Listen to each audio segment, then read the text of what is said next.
Saudari-saudara terkasih, berjumpa lagi dengan saya Vidi dalam permenungan harian. Hari ini adalah hari Rabu di tanggal 24 Februari 2021. Bacaan-bacaan hari ini, bacaan pertama diambil dari nubuat Nabi Yunus bab 3 ayat 1 sampai dengan ayat 10. Sedangkan Injilnya diambil dari Injil Lukas bab 11 ayat 29 sampai dengan ayat 32. Saudari-saudara, dalam bacaan pertama kitab Nabi Yunus dikisahkan bagaimana Nabi Yunus diperintah oleh Allah untuk mengingatkan orang-orang di kota Niniwe dari perilakunya yang tidak benar, yang jahat, yang berdosa, untuk bertobat dan kembali di jalan sebagaimana mestinya. Kisahkan bahwa mereka dengan ditegur, diingatkan, mendengarkan apa yang dikatakan oleh Nabi Yunus, mereka berbalik dari perilaku yang sudah dilakukan, yang jahat-jahat itu, kembali kepada pertobatan. Sehingga malapetaka, bahaya yang tadinya sudah di depan mata, akhirnya dibatalkan. Apa yang bisa kita renungkan, saudari-saudaraku? Kota Niniwe itu sekarang ada di Irak, negara Irak. Itu kota persimpangan perniagaan atau kota dagang. Zaman dulu yang lebih banyak dipakai untuk transportasi adalah jalur air. Kota Niniwe itu ada di antara pertemuan sungai Tigris dengan sungai Kuser atau Koser. Anda bisa membuka sendiri, mencari-cari. Pertemuan sungai Tigris dengan sungai Koser, sungai-sungai besar. Tapi juga pertemuan antara Laut Tengah dengan Samudra Hindia. Singkatnya, kota Niniwe ini kota dagang yang sangat strategis. Konsekuensinya adalah di sana banyak barang-barang dagang. Perputaran ekonomi atau uang sangat cepat. Banyak orang-orang kaya ada di sana. Efek negatifnya adalah molimo. Banyak perbuatan-perbuatan jahat dilakukan. Perselingkuhan itu umum, baik yang terselubung dengan rapi maupun yang terang-terangan. Macam-macam pokoknya perbuatan-perbuatan jahat di sana. Seperti halnya kota-kota pelabuhan pada umumnya, di mana ya perilakunya keras, suaranya juga keras, lalu kemudian hidupnya keras juga. Inilah kota Niniwe. Dan Allah Yahweh mengutus utusannya yang bernama Yunus untuk mengingatkan dari perilaku mereka semacam itu.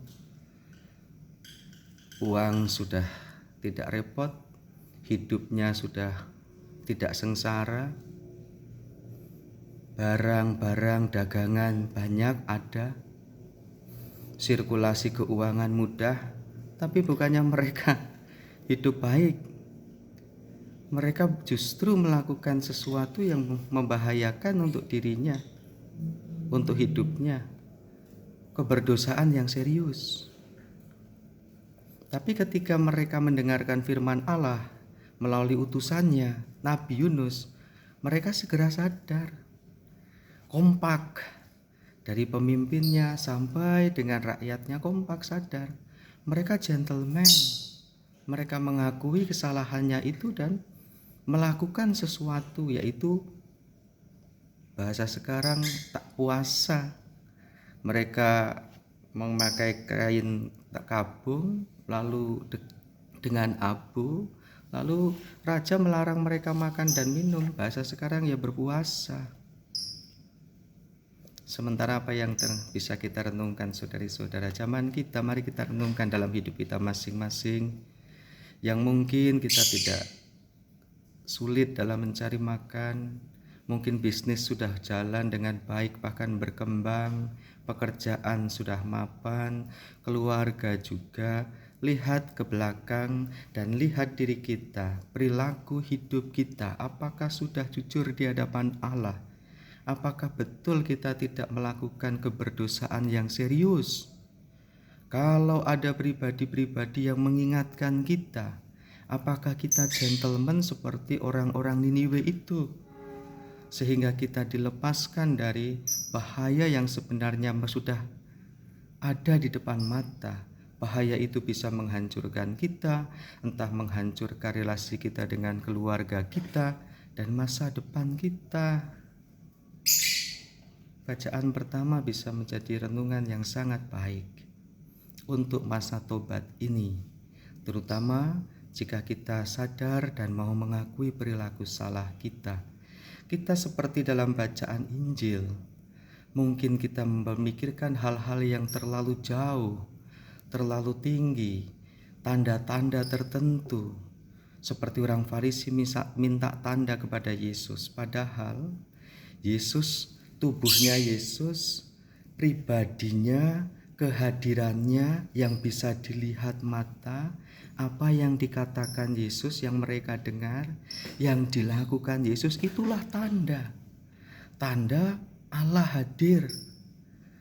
Tapi orang Farisi tidak peka melihat kehadiran Sang Putra, Sang Utusan itu.